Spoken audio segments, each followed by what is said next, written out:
Hey everyone, and welcome to another episode of Empowered You, the podcast where we talk all things healing, growth, and turning pain into power.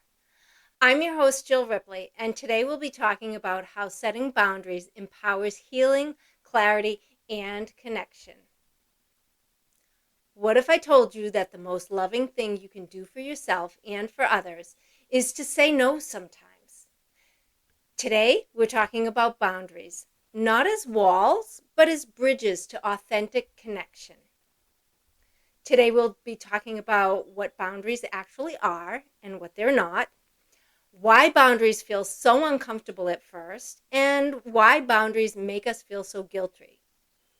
So, what are boundaries? Boundaries are not punishments, they're not ultimatums, and they're not selfish behavior. They're guidelines that protect your emotional, physical, and mental well-being. They let others know how to treat you, and more importantly, they remind you how to treat yourself. But why do boundaries feel so uncomfortable? Boundaries can feel uncomfortable because often we grew up walking on eggshells, trying to please others to stay safe or feel loved. So boundaries can feel like rebellion, but really they're restoration. This discomfort is normal. You're not doing it wrong, you're doing it differently. Now, don't be surprised that when you start setting boundaries, that those who are used to you always caving in or giving in, give it a little pushback. They may be confused or hurt or even resistant. Change can be uncomfortable for those around you, but if you stick to your resolve and show up for yourself, others will come around to your new way of being and start seeing you in a new light. Some people may take it personally, but it's not your job to manage their feelings. They may say, "You've changed," and you can say, "Yes, I have," and that's okay. Some people will test your boundaries to see if you really mean it. Just be consistent. Loving doesn't mean giving in. When you show others that you respect yourself, they'll start to respect you as well. You may lose people, but you'll gain peace, and that peace will attract the right people into your life. People who will love you for your authenticity, your true nature, and not your compliance. It wasn't until after my divorce that I learned that I was capable of setting boundaries. I had spent so long trying to please all the people around me that I had forgotten that I have preferences. My former husband loved being in a crowd of people, but that was never really my thing. When we were married, I found myself having to go to parties and gatherings nearly every weekend, which I was not overly fond of. And he was famous for staying far later than I wanted to, and I often felt like a prisoner at most of the events that we attended. I would tell him I was ready to go, and it was always much later when he would finally actually give in to leaving.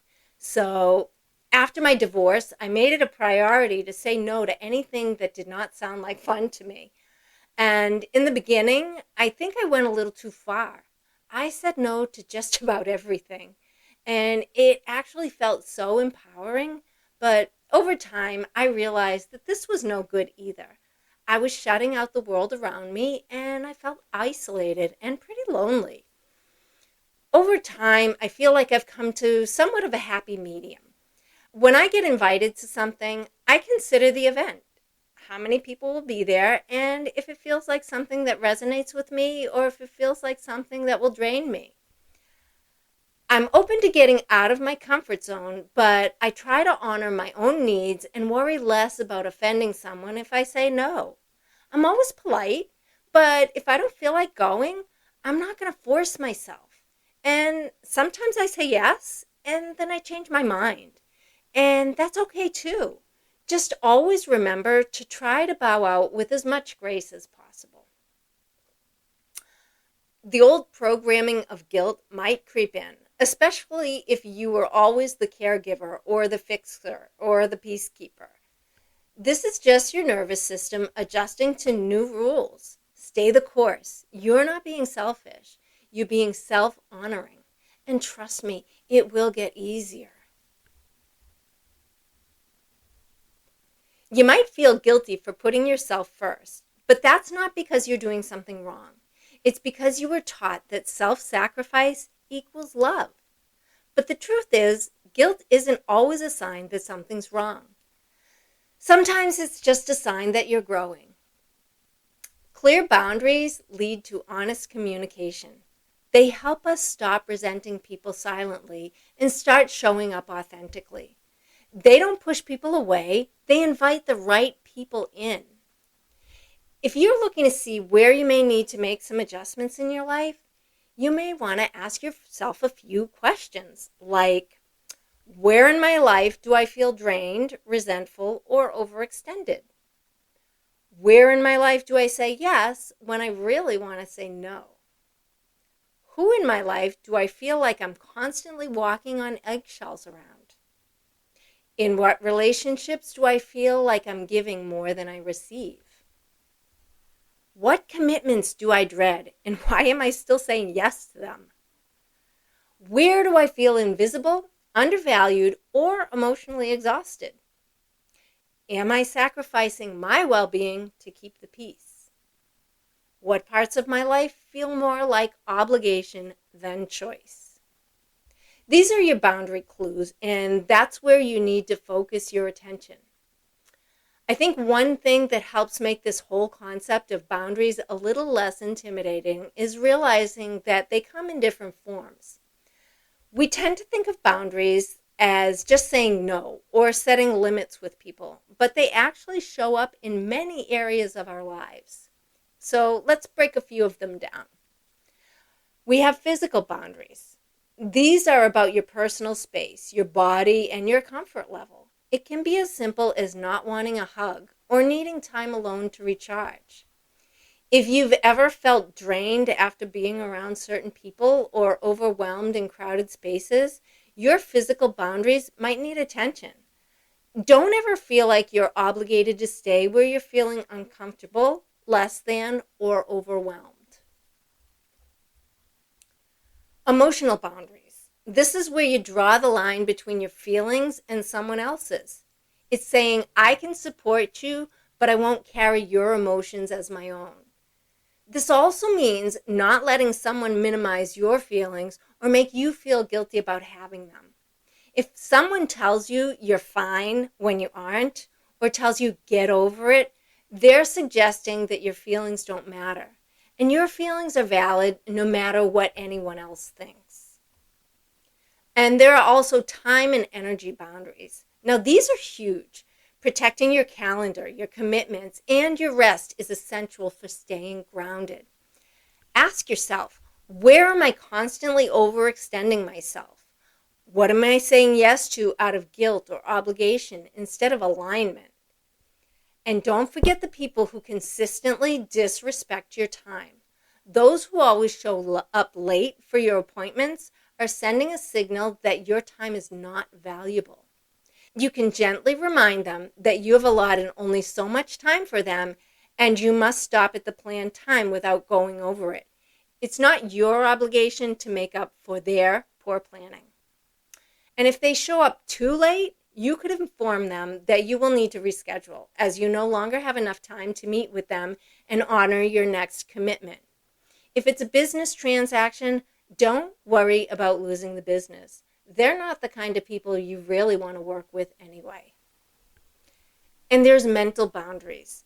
These allow you to have your own thoughts, opinions, and beliefs, even if they don't match someone else's. This is especially important in close relationships where we can start to mirror others just to avoid conflict. Mental boundaries remind us that it's okay to think differently, and actually you should. And there are material boundaries as well. These involve your possessions and finances.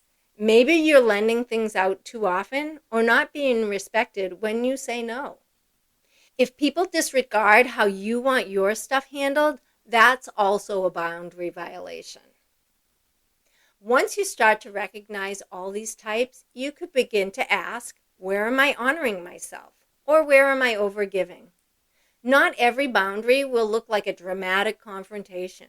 Sometimes it's simply not answering that text right away, or choosing to rest over another obligation, or reminding yourself that no is a complete sentence, even when it's hard.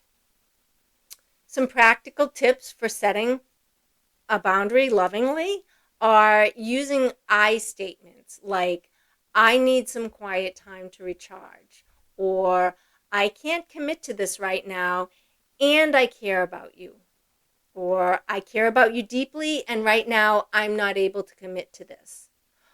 Although I can't commit to this right now, please know that I care about you.